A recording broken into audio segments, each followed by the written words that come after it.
This one we will solve. Okay, so let's go through this one together. Now, the first thing I do want here is a u substitution, because I really don't want to, I especially do not want to have to worry about taking this 2k plus 1 and squaring that garbage. I mean, you could say, well, I want to just distribute negative 14 here, and that's fine. You could. And technically, you could if you wanted to square this and then distribute the 8. That's fine as well. Let's see how it works with u substitution. So on this one, I'm going to say, instead of this, I'm looking at the middle term, I guess. Instead of this being a 2k plus 1, and I'm going to put it in parentheses just because it is, but not just here, but here as well. So I'm going to say that 2k plus 1 in parentheses, that is my u. Now, I guess I should have shown this before, but these ones are setting up nicely. The thing that you should notice before you do this is that this exponent here is double this one. Some students say, well, there isn't one there. There is, you just can't see it. It's a phantom one. Okay, so it was there the whole time, just hiding in the shadows, watching, which is kind of freaky. But now that I know what u is, I can also say, well, look, if I were to square that u, then I would square the 2k plus 1, and so 2k plus 1 in parentheses squared would be u squared. That allows me to replace this 2k plus 1 squared as just a u squared. So this is my new equation then. So I've got my coefficients, and this equals 0, and it would be 8 times u squared, and then 14 just times a u. So this now, this trinomial, this polynomial, this quadratic is now, in my opinion, much easier to solve. So let's go ahead and see if we can solve this. So I would look at factoring right here. Again, you're welcome to use the quadratic formula to solve it, but I'm looking at my 8 and 3 there. I'd have to multiply those before I start factoring, and it looks like I got to factor by grouping because my leading coefficient is 8. So 8 times 3 is 24. I need 2 factors of 24 that add up to negative 14. 12 and 2, I believe. I apologize, not just 12 and 2, but negative 12 and negative 2. So this takes us back into one of the more enjoyable times in this class where we were factoring by grouping. So I'm going to take this negative 14u, and instead of it being negative 14u, I mean, it still has the same value, but I'm going to show it differently as negative 12u and also a negative 2u.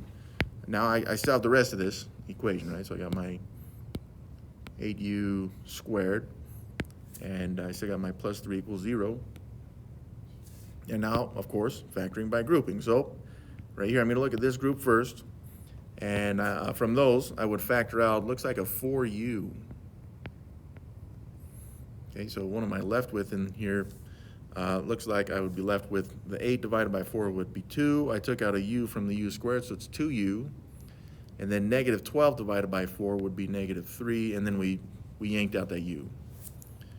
Okay, so let's look at the next part here. Let's factor from the negative 2u minus plus 3. I don't want the negative 2 leading coefficient there, so I definitely need to factor out a negative, and it looks like it's going to have to be a negative 1. So if we do that, what's left over? Well, negative 2u divided by negative 1 would be positive 2u. And remember, back from factoring by grouping, it should match this one, if it works anyways. 3 divided by negative 1 would be negative 3, so that does force it to match. This still equals 0. And now I can write this as two separate factors. So I would yank out from those two terms a 2u minus 3, but then I would be left with the other factors from both terms, which would have been 4u and negative 1. And yeah, this still equals 0. And I'm going to need more space. So from here, it all equals 0. So we just need to get those factors to equal 0. So let's do that. Let's take that, if I can get that 2u minus 3 to be 0 by itself, that would be enough to make that equal 0. And so solving this one, I would add 3 to both sides. That zeroes that out. Now I got 2u equals 3, and then finally dividing both sides by 2. So u equals 3 halves for this one. Let's solve the next one though. So if that 4u minus 1, if I could get that to equal 0, that would make the equation true. So solving this one, I'd have to add 1 to both sides. That zeroes that out. I got 4u then equals 1, and then divide both sides by 4, makes my u equal to 1/4.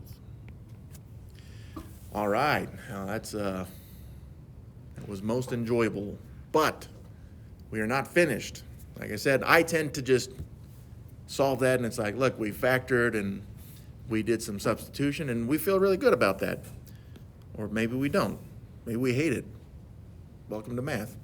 In any case, what I do understand is that u is not just u. We were solving for u, but it's not just u. It's u equals, remember back up here, u equals 2k plus 1. So I needed to take that u and replace it with 2k plus 1. So instead of a u, it's now 2k plus 1. And this would equal the 3/2.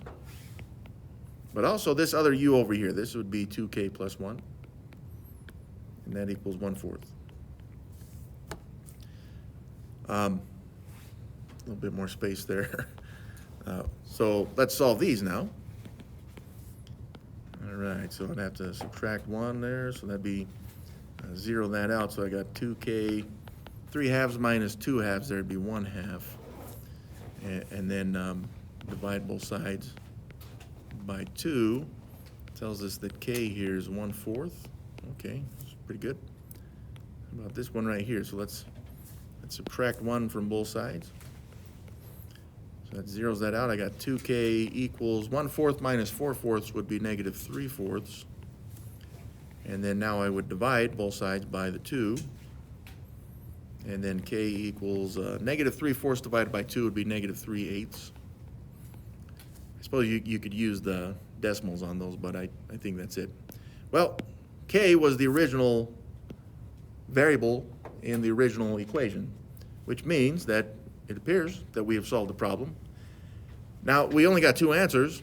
Remember, the exponent here, and if you had actually distributed and multiplied and then solved from there, you would have seen that you would have gotten some k squared. Again, the exponent would have been 2. This is a degree 2 polynomial, so we would have expected 2 answers.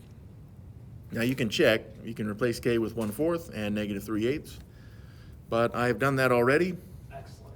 And so, yeah, so, but always make sure that you actually do check these in your calculators, because it's good to practice that, okay? Just, there we go. So yeah, the difference here is that instead of, in the past we started with something like this, we have to get to this point. We have to force this to look like this, and then at the very end, once we get to this point right here, we have to remember to replace the u back with what it originally was.